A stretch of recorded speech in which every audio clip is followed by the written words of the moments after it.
Bismillahirrahmanirrahim. Assalamualaikum warahmatullahi wabarakatuh. Waalaikumsalam warahmatullahi wabarakatuh. Alhamdulillah. Alhamdulillahilladzi ja'ala al-mauta tadhkiratan li'ibadil mu'minin.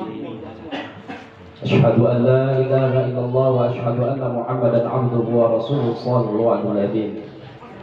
Allahumma shalli wa sallim wa barik ala sayyidina Muhammadin wa ala alihi wa sahbihi ajma'in. Amma ba'du, yang saya hormati dan sama-sama kita muliakan orang tua kita, guru kita, Al-Ustaz Al-Haj Dr. Abdul Ghani beserta keluarga besarnya, juga yang saya hormati Sahibul Musibah Akhifillah Al-Ustaz Ahmadul Fahmi MA. Mudah-mudahan Allah Subhanahu wa Ta'ala berikan kesabaran dan kekuatan. Dan juga yang saya hormati Ustaz Ahmad Fauzi selaku Ketua GP Ansor PC Kota Tangerang Selatan. Dan juga yang saya hormati para guru-guru saya, Fadilatul Ustaz Ad-Da'i Ilallah Al-Ustaz Muhammad Romli Muslim, Fadilatul Ustaz Ad-Da'i Ilallah Al-Ustaz Ansori MA, dan juga yang saya hormati Fadilatul Ustaz Ad-Da'i Ilallah Al-Haj Muhammad Yusuf. Baru ketemu di sini, jadi saya baru kenal. Juga para ketua lingkungan, Bapak RT, Bapak RW, para sesepuh, para tokoh masyarakat, hadirin kaum muslimin rahimakumullah.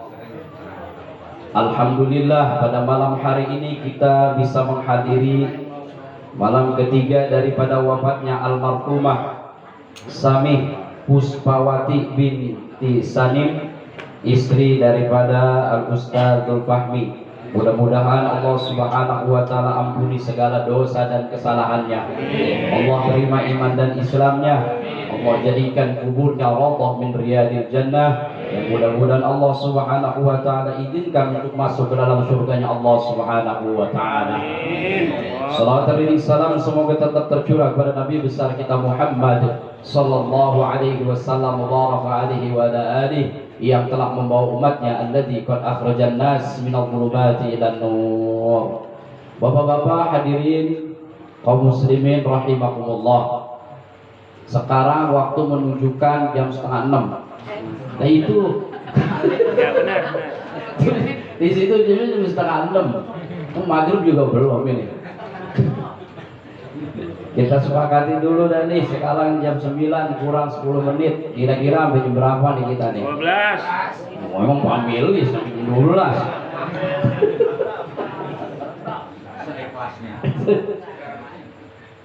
Bapak-bapak hadirin kaum muslimin rahimakumullah.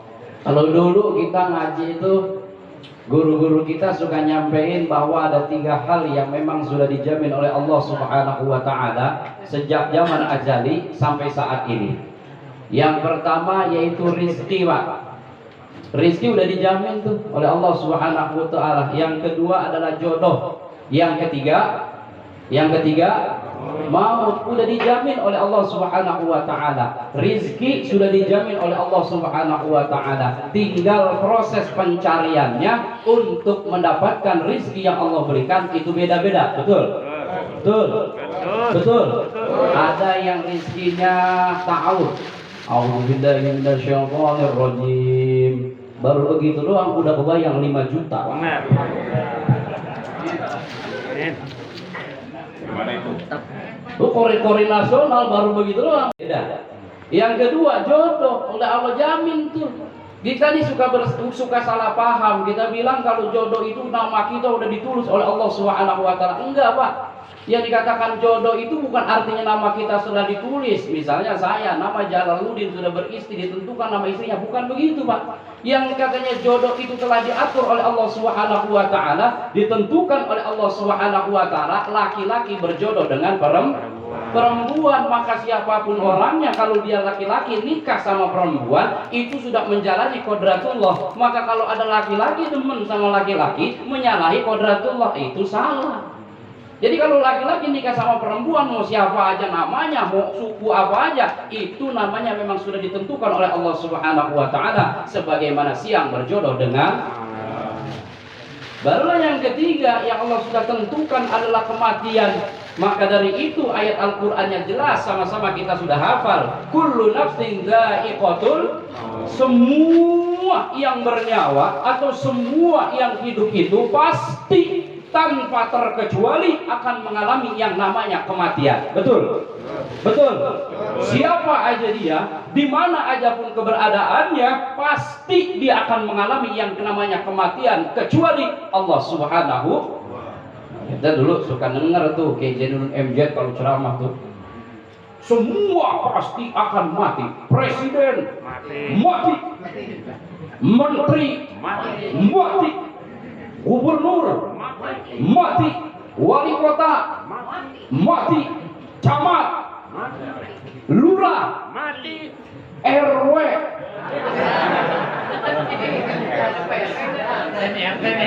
RW, RT, takut dari bagai bansos. semua pasti aku ustad, katanya ustad. Belakangan. Ustaz tanpa terkecuali siapapun dia, apapun profesinya, pasti akan mengalami yang namanya kematian. Siapa aja pasti mati. Maka daripada itu, Pak, di dalam kitab Ihya Ulumuddin dijelaskan oleh Hujjatul Islam Imam Ghazali, dikatakan bahwa orang hidup dan orang mati tidak terputus dan dibatasi dengan kematian. Tidak. Jadi antara orang hidup dengan orang mati masih memiliki korelasi atau hubungan satu dengan yang lainnya. Yang pertama, al-haya'u yantafi'u ilal haya'. Orang hidup bisa memberikan manfaat kepada orang yang masih hidup. Ini hidup kita nih. Orang hidup bisa memberikan manfaat kepada orang yang masih hidup. Makanya kata Nabi Muhammad SAW, khairun nas anfa'uhum linnas. Sebaik-baiknya manusia adalah orang yang punya manfaat buat orang yang lainnya. Maka makumnya seburuk-buruknya manusia adalah orang yang gak punya manfaat buat orang yang lainnya. Kok diam, Pak? Enggak apa-apa, mulut ciplak, mata melotot, lihatin saya. Masker buka, Pak. Kalau makan masker buka. Itu lagi ngeliatin ceramah, masker caplok lagi. Repot. Ya kita mah ini lagi kumpul rame-rame biar Ustaz Jul Fahmi kagak terlalu sedih. Begitu ya. Ya Ustaz Jul Fahmi emang berjodohnya di dunia ini sama suami Puspa udah sampai di situ tuh. Udah Allah kasih sampai di sini nih. Kalau dia rawat dan dia jaga, insya Allah nanti dikumpulin lagi oleh Allah Subhanahu wa taala. Bapak hadirin kaum muslimin rahimakumullah. Maka seburuk-buruknya manusia orang yang nggak punya manfaat buat orang lain. Sebaik-baik manusia orang yang punya manfaat buat orang yang lain. Orang kan bisa memberikan manfaat kepada orang lain itu yang pertama karena hartanya, Pak. Orang punya manfaat buat orang lain karena hartanya, Pak. Contoh nih, contoh. Contoh, Pak. Contoh. Kita nih kan mau masuk sekolah nih, anak kita nih misalnya nih, ini udah mau naik-naikkan kelas gitu ya istilahnya, pindah nih dari SD ke SMP, dari SMP ke SMA. Kira-kira sekarang daftar masuk sekolah berapa udah kira-kira? Kira-kira ini mah kira-kira 2 juta. Murah bener. Kan sorry, kira-kira masuk sekolah bayar berapa sekarang nih? Uang pangkal nih. Tergantung tuh. Katakan 2.500.000 gitu ya. Masuk sekolah 2.500.000. Ternyata dilihat di dompetnya cuma ada duit 1 juta. Kan masih kurang 1 juta. Belum cicilan motor, belum bayar listrik, belum bayar arisan bini, belum engkongan pengajian. Itu masih tangeh, kurangnya ini dicari 1,5 juta lagi. Puyeng mau kemana nih cari ya? lihat, ditengok dah tuh ke rumah orang tua kita Ustaz Abdul Ghani. Nah, sasarannya ke situ nih. Emang apa? Coba kali Ustaz mah duitnya ada banyakan dikit, datang sono berangkat nih dia. Kalau dulu almarhum kayak di Mahasiswa Barat tuh kalau ceramah itu regedek, kalau jalan beliau kan gitu ya. Jalan tuh dari rumah regedek nyampe tuh. Tapi gitu ya almarhum ya kalau ceramah dulu tuh. Jalan nih ke rumah saya dulu nih regedek nyampe tuh. Assalamualaikum. Salam. Ada apa bang? Masuk sini, masuk tuh. Anu Ustaz, saya mau ngapa? Udah begini masih. Begini Ustaz ceritanya, iya ngapa? Bagaimana ya mulainya? Ya ngomong. Begini Ustaz, itu apa sih? Anak saya mau masuk sekolah. Lah anak lu masuk sekolah lu gua kemari, emang di sini ada sekolahan? Ya, kita mau orang kampung yang ngomong begini dah. Bukan begitu Ustaz maksudnya mah, katanya mendaftar sekolahnya mah 2,5 juta. Lalu di dompet saya, mobil saya udah ungkat kasur semua, emang ada 1 juta doang, terus masih kurang 1,5 juta. Nah, terus saya mau nyelang dulu Ustaz, kalau ada mantap tanggal 90 saya bayar. Tanggal 90 saya pulangin, tinggal 90 berarti berapa bulan ya? 3 bulan. Kadang-kadang udah 3 kali puasa, 3 kali lebaran orang pulang kayak Bang Toib. Ayo dikasih juga nih duit. Dikasih duit tuh 1,5 juta tuh. Dibawa pulang ke Ahmadiyah nih. Begitu diterima bener dibuka itu amplop isinya 1,5 juta. Tadi tuh jantungnya yang ada di atas tuh yang udah turun ke berok naik lagi ke atas. Mengapa? Alhamdulillah. Jadi dari anak gua daftar sekolah tuh. Dia doain dah tuh lantas, mudah-mudahan Abi panjang umurnya, murah rezekinya, sehat badannya, semua didoain dari awal sampai akhir. Orang sudah didoain, orang dikasih 1,5 juta. Doain dah tuh, dibawa pulang tuh, diberikan tuh, dititipin. Apalagi kalau guru kita pasti bilang udah jangan pakai minjem buat bocah sekolah, malu jangan pikirin ngulanginnya. Bawa aja udah, yang penting anak lu bisa sekolah. Dicatat tuh malaikat tuh, manfaat karena punya harta. Maka orang yang bisa menermakan hartanya di jalan Allah secara sempurna dan benar dapat dipastikan akan dilipat gandakan pahalanya oleh Allah Subhanahu wa taala. Yang kedua, orang bisa memberikan manfaat buat orang lainnya karena ilmunya. Coba aja tahlilan begini nih. Tahlilan orang meninggal nih, semua masyarakat pada kumpul, atuh juga Ustadz kagak ada yang datang. Coba dah. Atau pengajian nih, ibu-ibu kalau pengajian dulu itu udah 3 kali sholawatan, 3 kali diputar komarun, Ustadz belum juga datang, komarun lagi. Diputar-putar kagak sudah, Ustadznya belum sampai.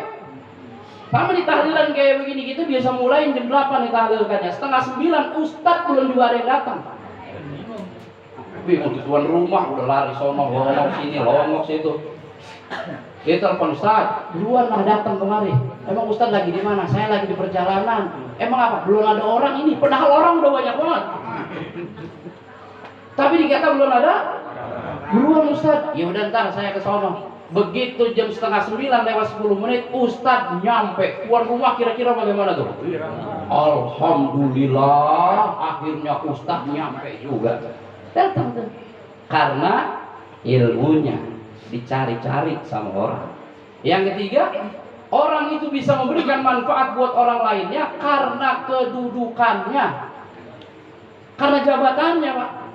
Coba aja ada orang beli tanah di lingkungan nih, siapa yang cari-cari? Cari nggak, Pak? Cari-cari Pak RT, ada orang meninggal tengah malam, mau masang tenda, sampai dicari-cari.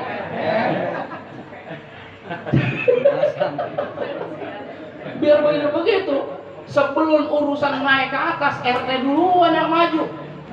RT maka biar kata RT, jabatan bisa dicari-cari sama orang.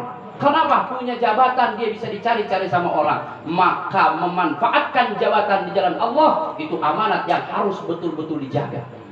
Menyia-nyiakan amanat merupakan salah satu dosa yang begitu besar dalam ajaran agama Islam. Jadi sebaik-baiknya manusia adalah orang yang punya manfaat buat orang lain. Ciri daripada orang yang punya manfaat adalah keberadaannya disenengin sama orang, nggak adanya dicari-cari sama orang. Ya tadi itu saya bilang, Ustadz mana sini? Dicari-cari yang orang, begitu Ustadz nyampe, alhamdulillah disenengin sama orang. Tapi beda dengan orang yang nggak punya manfaat buat orang lainnya, nggak adanya disenengin sama orang, nggak adanya disenengin sama orang, keberadaannya diseselin sama orang. Si Ado mana nih? Si Ado kagak datang dia. Biarin amat dia, mendingan dia orang datang. Mendingan juga dia kagak datang. Tahu pasti kata gitu, dia datang. Ya datang juga tuh bocah. Urusan kalau dia datang udah kagak beres aja dah. Udah kagak punya manfaat buat orang hidup. Kalau udah begitu hati-hati Pak.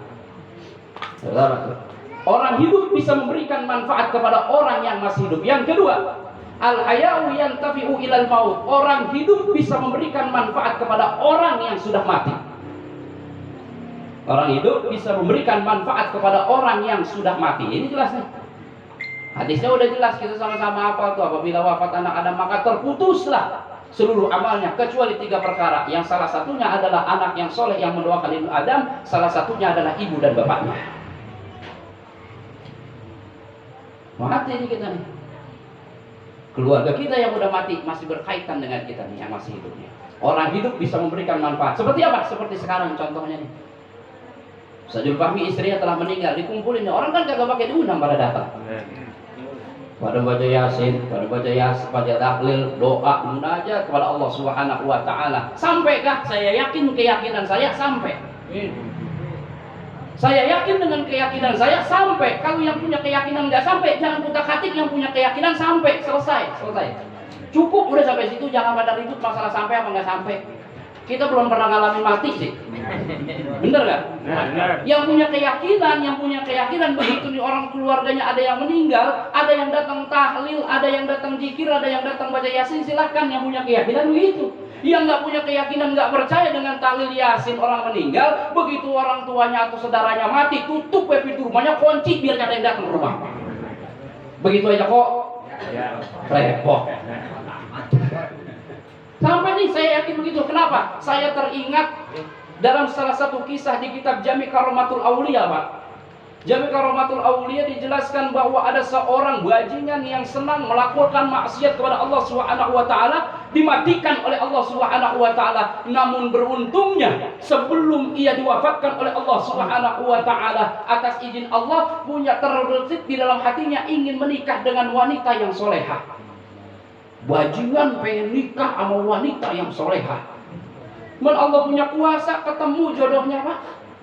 Baru 2 minggu menikah, mati Pak. Bajingan nih, baru 2 minggu mati nikah. Di mana itu rumahnya janda ya? Emang. Lah masih grace bener. Baru 2 minggu mati Pak. Karena banyaknya dosa dan maksiat yang ia lakukan nih, begitu masuk ke dalam kuburnya, 7 langkah daripada orang yang mengantarkan jenazahnya tersebut, siksa kuburnya terdengar oleh manusia. Kan siksa kubur itu didengar oleh seluruh manusia, seluruh makhluk kecuali jin dan manusia yang gak bisa mendengarnya. Tapi ini karena izin Allah Subhanahu wa taala, siksa kuburnya didengar oleh manusia karena banyaknya maksiat yang dia lakukan. Suara orang menjerit dalam kubur, merintih, melonglong, minta tolong. Kalau udah malam tiba, itu kampung sepi, kagak ada yang berani keluar rumah. Kenapa? Kedengeran siksa kuburnya. Subhanallah. Sampai akhirnya 1 minggu, 2 minggu, 3 minggu, setahun, 2 tahun, orang kampung udah mulai biasa tuh.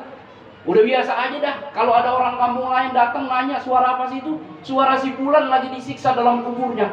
Tetangga-tetangga kampung mungkin masih pada ketakutan. Orang sini udah biasa aja Pak. 2 tahun, 3 tahun, 4 tahun, 5 tahun, begitu memasuki usia 6 tahun daripada pemakamannya, 1 malam siksa kuburnya nggak kedengeran. Siksa kuburnya nggak kedengeran Pak.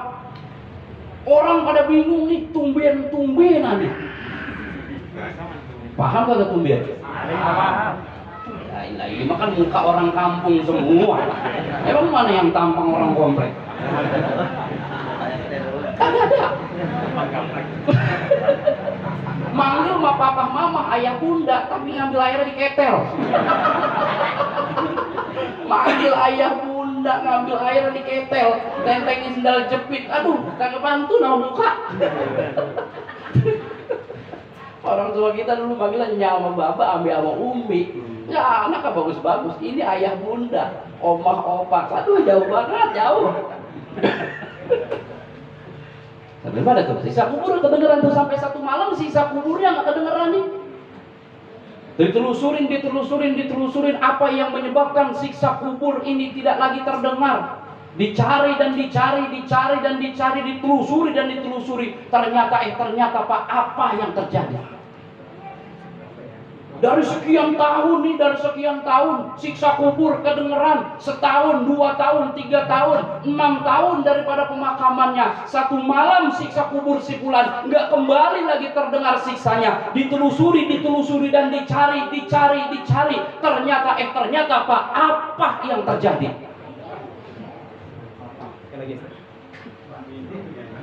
Dari sekian tahun nih Pak nih, siksa kuburnya kedengeran. Setahun, 2 tahun, 3 tahun, 4 tahun, sampai akhirnya 6 tahun daripada kewafatannya. Di satu malam siksa kuburnya nggak kedengeran. Ditelusurin, dicari. Ternyata Pak, apa yang terjadi? Genepin. Baru 3 kali. Genepin. Ternyata Pak, begitu dia meninggal dunia, 2 minggu dari hasil pernikahannya, karena emang dua-duanya subur, ternyata ada benih yang berkembang di dalam rahim istrinya. Setahun dia mulai proses itu sampai akhirnya melahirkan, dididik anaknya oleh istrinya. Setahun, 2 tahun, 3 tahun, 5 tahun, bahkan usianya sudah memasuki 6 tahun, dibawa oleh istrinya datang ke majelis taklim, datang ke TK atau TPA, belajar ia membaca Al-Quran. Alif fathah, alif kasroi, alif doma'u, ba fathaba, ba kasrobi, ba domabu. Ternyata seperti itu sampai akhirnya Allah berfirman kepada malaikat yang menyiksa kubur si fulan itu. Kata Allah Subhanahu wa taala, "Keluar engkau dari kuburnya si fulan, sebab betapa malunya aku membiarkan seorang hamba disiksa sedemikian dahsyatnya, sedangkan ia memiliki seorang anak yang saat ini sedang belajar membaca huruf-huruf Al-Qur'an." Tuh Pak, alif, ba, ta, satu tuh. Disiksa kuburnya diangkat oleh Allah Subhanahu wa taala. Itu alif Pak, itu ba, itu ta. Bagaimana kalau yang dibacain Yasin dan seterusnya? Berapa huruf yang ada dalam surah Yasin? 3086 huruf. Belum pernah ngitung kan? Saya mau udah Pak. Bener-bener. Lagi juga bapak-bapak jangan ngitung huruf Yasin dah, capek. Ngitung huruf dalam Al-Quran mah beda sama ngitung amplop kondangan. Bener, saya bilangin aja. Kalau amplop kondangan mah kan laki bini kompak banget. Asal udah bubar banyak orang, amplop kotak-kotak masuk ke dalam. Anak nggak boleh ngikut, jadi ini urusan orang tua. Bininya nyatet, lakinya nulis, bininya nyatet, lakinya nulis. Ya begitu, kadang capek, bininya nulis, lakinya nyatet, terus begitu ngitung. Beda Pak, ngitung amplop kondangan sama ngitung huruf di Al-Quran. Kira-kira kalau seandainya 3086 ayat itu, yang mana memang setiap ayat dijaga oleh 6666 malaikat yang menjaga setiap huruf dalam Al-Quran, dikalikan 3086 ayat, maka berapa jumlah malaikat yang mendoakan untuk orang-orang yang telah meninggal, yang pahalanya dikirimkan oleh ahli warisnya atau keluarganya. Orang hidup beri manfaat kepada orang yang sudah mati.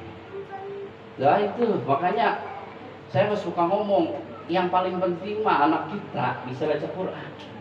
Karena saya punya pelajaran dan belum lama saya nemuin itu Pak. Saya dulu bukan dengar kiai kalau ceramah loh, kan benar begitu. Kalau kiai suka ceramah tuh, saya anggap bohong kali. Saya ngalamin sendiri Pak. Saya ngalamin sendirinya begini. Saya punya pengajian jamaahnya dari Gandaria City, belakang rumah Al-Maghfurlah Kiai Haji Zainul di MJ. Situ jamaah saya. Setiap hari kami saya ngajar ke situ. Begitu satu masa saya lewat pada bulan Roh. menjelang bulan puasa tuh. Kan sebelum masuk ke daerah Gendari kita lewatin Tanah Kusir. Kalau udah dari Bintaro ya. Tanah Kusir tuh begitu 2 minggu saya mau, kalau saya puasa tuh nggak penutupan terus, saya cuma dirubah doang waktu ngajinya. Begitu jalan nih menjelang puasa nih, menjelang bulan Ramadan tuh saya jalan dekat Tanah Kusir, itu banyak ustadz pada duduk Pak. Saya tanya sama jamaah saya, bang, itu banyak banget ustadz bang. Iya ustadz bener. Itu lagi pada ngapain ustadz? Lagi nyari sewa. Nyari sewa. Nah iya ustadz, emang apa? Kan banyak orang pada datang ziarah cuman pakai kacamata hitam sama kerudungan bawa kembang, kagak bisa baca Yasin. Terus ya itu ntar ustadz disuruh robana sama pimpin Yasin tuh. Jadi ustadz yang mimpin Yasin, mimpin doa tuh iya. Habis itu diupahin tuh ustadz, lumayan. Sekali baca robana ustadz 500.000. Sekali robana 500.000. Satu hari seorang bisa dapat 10, maka sehari 5 juta. 2 minggu menjelang Ramadan setiap hari 5 juta Pak. Insya Allah lebaran gak puyeng betul Ustaz. Cuman yang saya sedih Pak, berarti ini almarhum dan almarhumah yang dikirimin doanya sewaan Pak. La ilaha, Masya Allah. Emang masih hidup udah gak bisa ngebahagiain, udah mati. Orang tua kita baca Yasin acan kagak semenggak. Hati-hati nih, hati-hati. Yang kagak bisa baca Quran, yang kagak bisa ngaji dah dari sekarang. Jangan sampai udah mati kagak bisa baca Quran. Katanya doang nikah, saya terima nikahnya bulan dengan mas kawin seperangkat alat sholat dengan Al-Quran dibayar tunai. Ya, katanya doang. Al-Quran habis nikahnya mau ditaruh di mana kagak inget. Buru-buru cincin doang, benahin. Qurannya emang geletak sampai udah selesai hajatan 3 hari belum dipindahin, masih di ruang tamu juga. Giliran emas mah udah masuk ke dalam lemari. Bener. Dua, yang ketiga, al-mautu yantafi'u ilal haya. Orang hidup orang mati bisa memberikan manfaat kepada orang yang masih hidup. Nah, ini bingung nih kita. Orang mati memberikan manfaat kepada orang yang masih hidup. Jam berapa ini? Kelamaan saya takutnya di sini. Ya Robi. Saya mau takut nih. Orang mati bisa memberikan manfaat kepada orang yang masih hidup, Pak. Mati bisa memberikan manfaat kepada orang yang masih hidup. Contohnya gampang, Pak. Ini kalau bulan Mulut menjelang habis lebaran Idul Fitri, orang kampung kita makan biasanya pada ziarah ke Makam Wali ya. Kalau kagak PPKM, kan sekarang PPKM udah berapa kali level dipanjangin lagi, dah ilah sudah itu PPKM. Berangkat tuh pada berangkat ziarah tuh. Yang ke Cirebon ke Makam Syarif Hidayatullah, yang ke Demak ke Makam Sunan Kalijaga. Terus ada yang ke Muria, terus berangkat tuh. Tuh wali-wali Songo tuh atau Syekh Maulana Hasanuddin Banten tuh udah pada meninggal tuh, udah pada mati tuh, karena ada orang Pondok Jati pada datang ziarah, ada orang Jurang Mangu datang ziarah, ada orang Ceger datang ziarah ke sono, di sekitaran makam pada rame. Akhirnya orang Cirebon, orang Demak, orang Kudus inisiatif nih, rasanya enak juga nih kalau kita dagang nih, biar buat oleh-oleh orang pada pulang ke Pondok Jati nih. Akhirnya ada yang dagang dodol, ada yang dagang emping ninjo, ada yang beli petek pulang tuh kan. Pengijar pada begitu tuh. Ya, ada yang dibagi-bagi di tetangga tuh oleh-oleh tuh. Padahal ketika itu Syekh Syarif Hidayatullahnya udah wafat ratusan tahun yang lalu, tapi manfaatnya bisa dirasakan oleh orang-orang yang ada di sekitar makamnya. Matinya bisa memberikan manfaat buat orang lain. Matinya bisa memberikan keberkahan kepada orang lain. Dibantah nih, kan ada orang segelintiran orang yang nggak percaya sama wali. Itu mah tahayul, itu mah hikayat yang tidak ada sumbernya. Saya kasih lagi sumbernya yang memang jelas dan nggak bisa dibantah. Di mana ketika peristiwa Isra wal Mi'rajnya Nabi Muhammad SAW dari Masjidil Haram ke Masjidil Aqsa ke Sidratil Muntaha sampai ke Mustawa berjumpa dengan Allah Subhanahu wa taala. Awalnya Nabi Muhammad menerima perintah sholat berapa waktu? Berapa? 50 waktu. Sampai akhirnya Nabi Muhammad turun kembali berjumpa dengan Nabiullah Musa alaihi salam. Sehingga cerita yang dari 50 waktu sampai akhirnya dikikis dan dikurangi menjadi 5 waktu.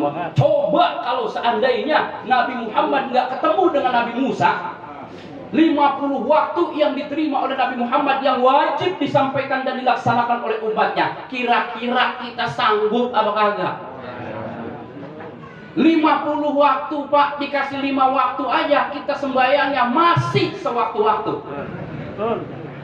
Kadang sembahyang, kadang kagak, kadang sembahyang, kadang kagak, kadang kagak, kadang kagak, kadang kagak, kadang kagak. Kadang sembahyang, kadang kagak, begitu. Itu yang 5 waktu. Pertanyaan saya kembali, saat Nabi Muhammad dengan berjumpa kepada Nabi Allah Musa alaihi salam, ketika Isra wal Mi'raj, Nabi Musa udah wafat apa masih hidup? Nabi Musa sudah wafat apa masih hidup? Sudah wafat Pak, Nabi Musanya sudah wafat ratusan tahun yang lalu mungkin, tapi karena Nabi Musa masih tidak izinkan oleh Allah Subhanahu wa taala berjumpa dengan Nabi Muhammad, yang mana Nabi Muhammad masih hidup, Nabi Musa telah wafat, akhirnya kita mendapatkan keringanan waktu sholat, yang mana Nabi Musanya udah wafat, Nabi Muhammadnya masih hidup. Nabi Musa udah wafat bisa memberikan manfaat kepada Nabi Muhammad yang masih hidup. Ya. Siapa yang membantah nih dalilnya? Memang Nabi yang ngalamin. Kalau dia kagak percaya dengan peristiwa Isra wal Mi'raj, coba dah, Nabi Muhammad yang ngalamin. Nabi Muhammad tuh orang hidup, bisa orang mati, bisa memberikan manfaat kepada orang yang masih hidup. Saya juga di Bogor itu punya engkong. Kakek saya namanya Kiai Haji Mama Ihsan. Itu kakek dari istri. Kiai Haji Mama Ihsan punya teman namanya Kiai Haji Mustafa Cilember. Ya, kalau kayak kita mah di sini kayak almarhum Kiai Haji Muhassar sama Kiai Haji Amin. Dekat-dekat tuh. Berdekatan masanya. Satu masa ternyata kakek kami ini umurnya lebih pendek. Pas usia 80 tahun beliau wafat. Menangis di temannya nih, Kiai Mustafa nih, gak berhenti nangis sampai akhirnya satu malam dia ngimpi ketemu sama kakeknya. Katanya, ntar kalau ada orang ngasih kambing, jangan dimakan tuh kambing, jangan diapa-apain, diemin aja tuh kambing. Ditanya santri tuh, dilihat ternyata bener ada yang ngasih kambing. Dalam mimpinya kakek kami memberikan isyarat. Oh iya, kasih.